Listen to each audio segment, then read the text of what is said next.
What's going on, guys? Car Review Guys here. My name is AJ, and this week we are spending some time with the 2025 Ram 1500. This one in particular is the Warlock, which is based off of the Tradesman, and it's got an off-road focus, essentially 1-inch lift. We'll get into some of the more details.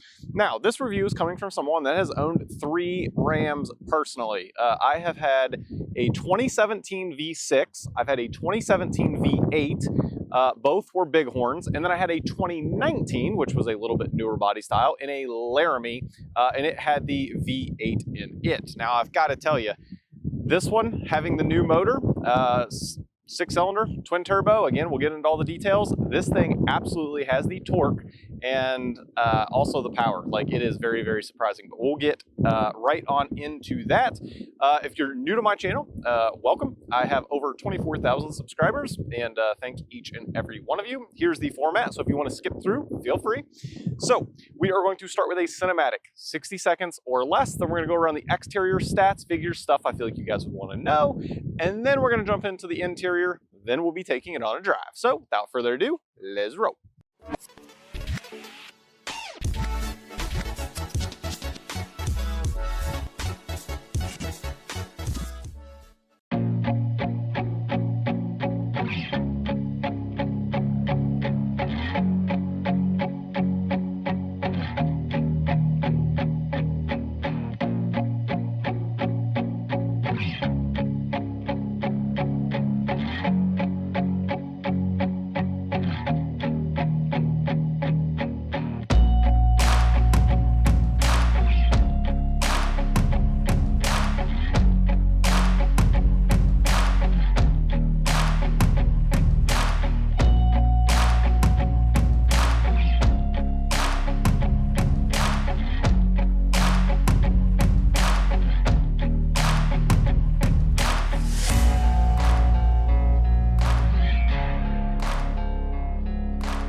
Hopefully you guys enjoy that cinematic. All right, this Tradesman Warlock is a 3-liter 6-cylinder twin turbo pushing 420 horsepower and 469 pound-feet of torque.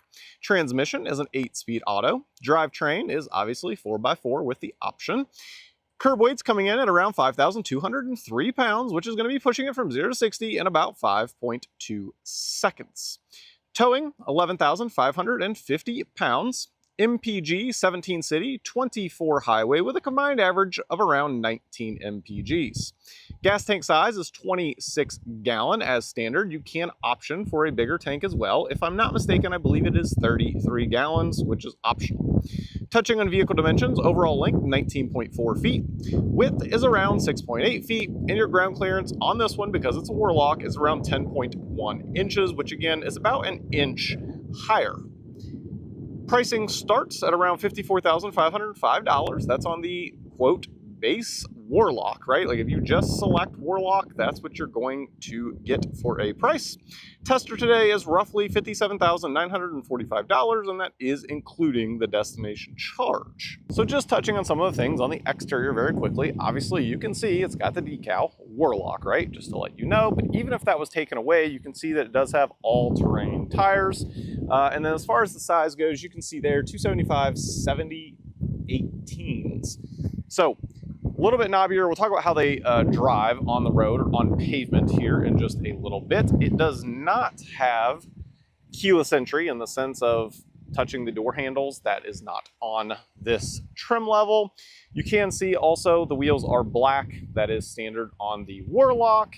And then we move on around. You have LED headlamps and then also fog lamps, which is actually really nice because previously on base models, that definitely was not something that you were going to be getting. They are super, super bright at night, and that definitely helps, especially if you're going to be taking this off-road and there's no lights. It keeps the trails and everything nice and bright. You do also have tow hooks on this. You can see right there, they are black. And then you can see it's got the 1500 SST. Now, if we just go ahead and work our way back, you can see the fuel door is located on the driver's side. This one has the optional tonneau cover as well. hit this button here, it's going to drop down, and you can see there's only one bed size for the Warlock. I believe it's the 5'7", essentially 6 feet, and it does have the utility as well. You can see the rail in there, and you can do different stuff as far as different tie-down points, stuff like that. Tailgate is super, super light compared to some of the older trucks. Definitely surprised me. And then even it has soft open as well. See how it drops, which is a nice touch.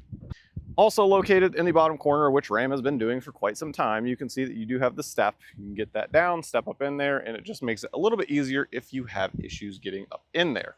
If you're new to my channel, I test getting in every single vehicle. So we're gonna start with the rear. And first thing that I notice is the door is very wide. Like it literally is basically 90 degrees. I don't know the exact, but it is very, very wide. So it makes it very easy if you have issues getting in. Now again, this one is a little bit taller than, I'll call it the base, right? So I do notice, for me, I'm 5'9" if you're new to my channel, and it does take me a little bit of a step to kind of get up in here, but there is a handle located right there. So kind of hold on to that, step up in, and it's not that hard, but again, I can tell the difference, especially owning previous Rams, that it is just a little bit more up in the air. Now that we are in here, there is a ton of room, which is no surprise. Again, owning several different crew cabs. That's all I've owned is crew cabs. And there is, I don't know, 6 inches above my head. And then I can't even touch the seat, like literally. I mean, tons of room. You have your own vents located right down there. And then here in the middle, you get 2 cup holders and an armrest. Let's go ahead and test getting on into the front. And you can see there's a grab handle here as well, which is nice. Makes it a little bit easier for at least short guys like me. Nonetheless, now that we are in here, oh, we got a nasty little fly. See if we can get that thing out of here. That's annoying. Ow. Bingo. Hopefully you don't fly back in while the window goes back up. Nonetheless, so now that we are in here, again, tons of headspace. As you can see, good 6.5, 7 inches above my head, which is definitely nice. Taking a look out in front of us, got the steering wheel here. Feels absolutely fine. No real complaints. The only thing that's a little head scratching. So I guess it's just because it's tradesman. From every piece of research that I've done, and again, this Warlock is based off of the tradesman, but there's no way to adjust the volume. Now on my previous Rams, it was located basically back here, back on the back. And I think there is a screw hole back there. So I don't know if you'll be able to see that screw hole right there. I don't know if that's where it attaches on some of the other trim levels, but that's where the volume is. And then your seeking track and everything is on this side. Now you can go through your tracks with this as long as you are on this page for Bluetooth or audio or whatever.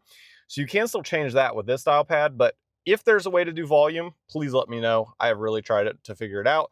So that's a little head scratching. I know this, you know, the tradesman is the base, but to not have steering wheel controls for your volume just seems a little silly. Of course, the knob is right there. It's not a huge deal, but it is just a little bit head scratching. Now, taking a look over at the left, these switches are all new from anything that I've seen before. And obviously they work fine. You can see the front 2 are labeled. Those are auto up and down. And then the back 2 are not. And then down here are your headlamp controls. Over here on the left, you've got the stock for your wipers. And obviously on the Warlock, there is no heads up display, but obviously as you go up in trim level, you can absolutely get that. You can also see it has adaptive cruise control. And then over to the right, this one does have the smaller screen again, because it is off of the tradesman. But as far as how it works, it's pretty easy. You can see it even, you know, you can take it back and forth, hit the music. I mean, it works well. So it's a good infotainment. They've done a good job there. Got a few different knobs. You have the lane keep assist, which essentially all it does is it kind of just vibrates just a little bit if you kind of go near the lane. I was testing it out on some empty roads there just to see kind of what it did and how it reacted. That's essentially what it does. And I don't expect it on the Warlock. So I guess maybe not. I was going to say maybe we could get some like lane centering just as an option with still getting this, but maybe not. Now the one thing that I would love to see is optional. This right here, it's not automatic temperature control. I think there are plenty of people that would pay to have the marriage saver, as I call it, because I like it cooler. My wife likes it a little warmer. And that knob is probably the only thing we fight about ever. And when you have automatic temperature control, you just eliminate that altogether. So again, it just would be nice as an option. Definitely don't expect it standard because again, this is more of the base model, other than the Warlock being, again, more off-road focused, has different suspension tuning and all of that sort of thing. But I rest my case there. Coming on back, 2 cup holders, and then you can see there just a small little area. And then also just a little port in there for USB. And it does have a nice little pen holder there, which is nice. And another one actually located right there. So that's nice to have little slots. They don't slide around everywhere, which is super annoying.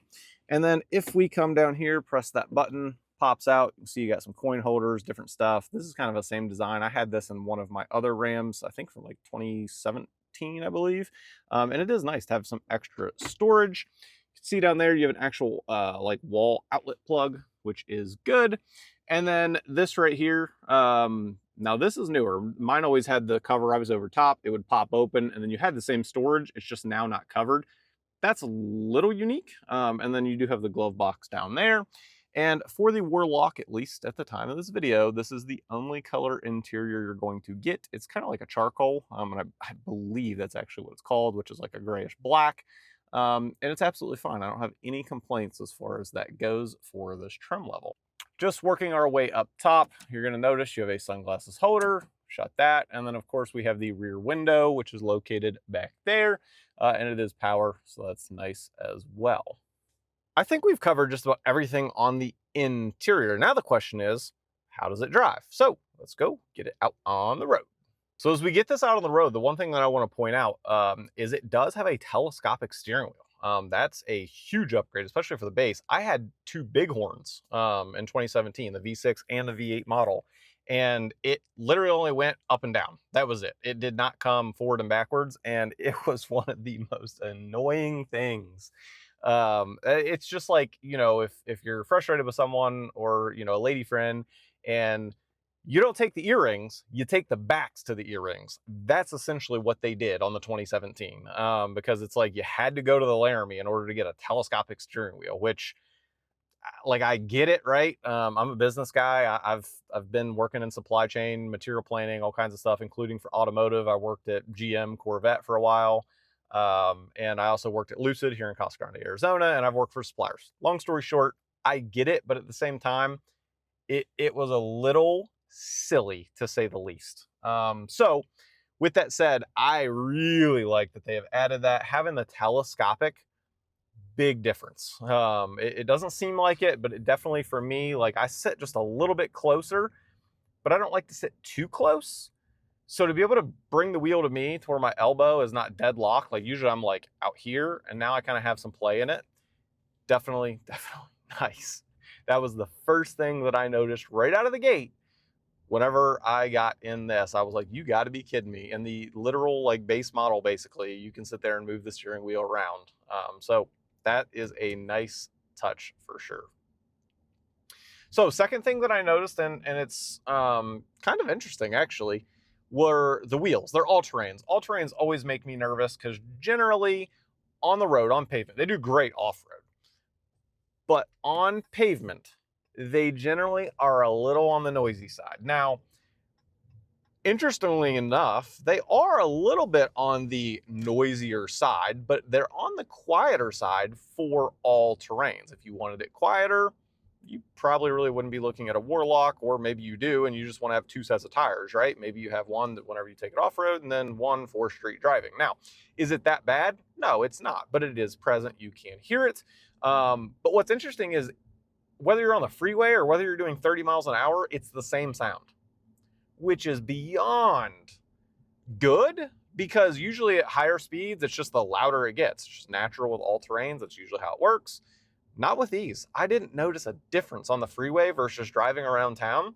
But that's one of my 3 categories, is the tire noise. Second would be wind noise, and then the third would be powertrain noise. Now, we'll touch on wind noise real quick. It's quiet. Ram does an exceptional job. Even all my older Rams, now I will say from 2017 to 2019, there was a big leap there with that newer generation. On the 2019, it is much quieter than my 2017. Not that the 17 was bad, but the 19 really, really was impressive. To this day, it's one of the quietest vehicles, honestly, out of all the vehicles I've reviewed, especially for a truck, it's up there. Now, that we've touched on that, let's touch on the third one, which is powertrain noise. What's interesting about this truck is it has the V8 power, little more than the old V8 power, actually. However, it has the sound of my V6, which makes sense. This is a 6-cylinder. Now, it's not a V6, it's an inline 6, but that's what it sounds like. And you can really only hear it when you're absolutely getting on this truck. 0 to 60, again, about 5.2 seconds, and I believe every bit of that. I haven't tried to like launch this truck or anything like that, but I have stepped on it, and this truck gets down. It is actually really impressive. In my opinion, I'm always leery of 6-cylinders too. I am one of those guys that I'm like, I'd rather have the V8, but I don't miss it at all. I mean, after driving this, I'm like, I'm good. Like the only thing I'm missing a little bit is the sound again, but I have all my sports cars for that, you know? I don't need that necessarily in this. So just something to consider. Let's go ahead and get out here just a little bit, get it rolling, and let's just punch it. Here we go. Like this truck moves. Like it properly moves. Like it's actually really crazy. And again, it's coming from an inline 6 twin turbo. And you can feel there's plenty of torque as well. I have not towed with it, and I will not be towing with it during my time. There are plenty of other reviews out there for that, but from everything I've read and seen, it does quite well at that too. Now, as far as MPGs, let's see. I've put a few miles on this. We'll check it here in just a second. We're coming up to the cattle guard for suspension. We do that every week, every single press car. So at 45 miles an hour, let's see how it does with suspension and noise over the cattle guard. Here we go. I mean, really quiet, really maintained. Like that's really, really good. Let's go ahead and set our cruise. Set, okay. And then let's see here.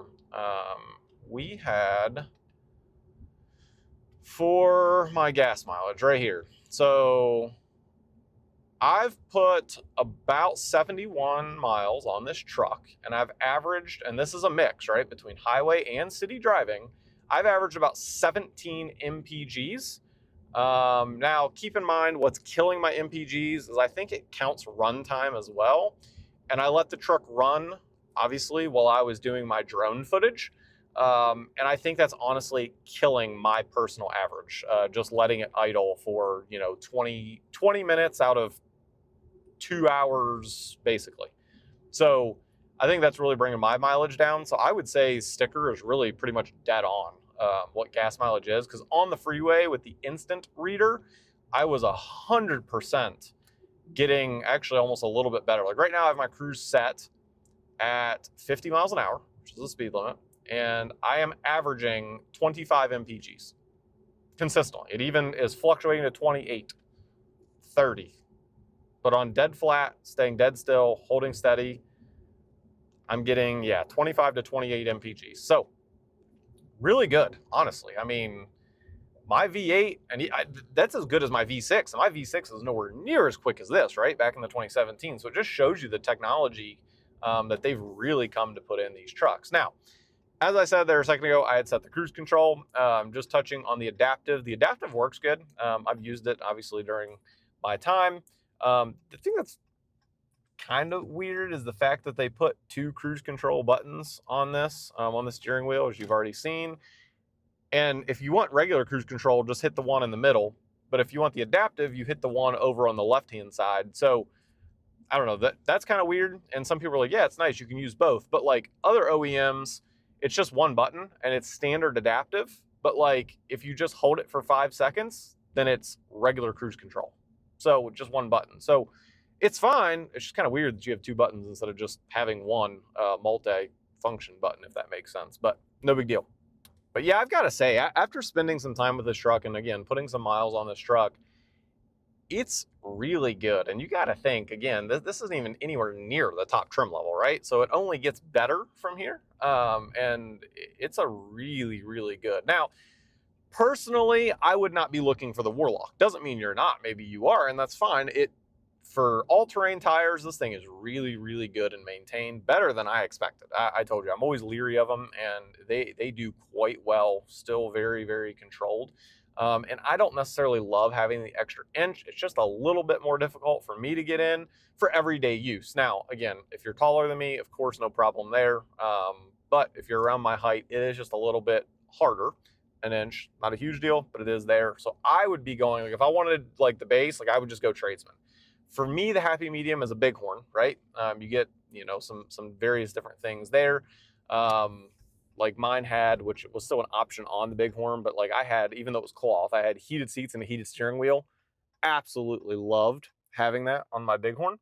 But nonetheless, again, if I just needed a flat out base work truck, like this thing drives incredibly well. Honestly, the noise control, I would expect this more in the Laramie. I would never expect it to be this quiet on a tradesman. Like, it is unreal how good it is, considering the price. Now, trucks today, you're always going to have somebody. Trucks today are just expensive. Like, I don't know what to tell you. They are all expensive, especially compared to back whenever I bought, you know, my truck back in 2017. Times have changed. So if we're comparing it to today's trucks, it is a really good deal. I am very, very impressed with the time I've spent with this truck all the way around. It's got everything that pretty much I would want. The biggest would be the marriage saver. I would love to have an option just to upgrade to, even if it was, I would just love to have an automatic temperature control, and dual zone would be the best. But past that, I mean, again, you got to look at what you're paying to get.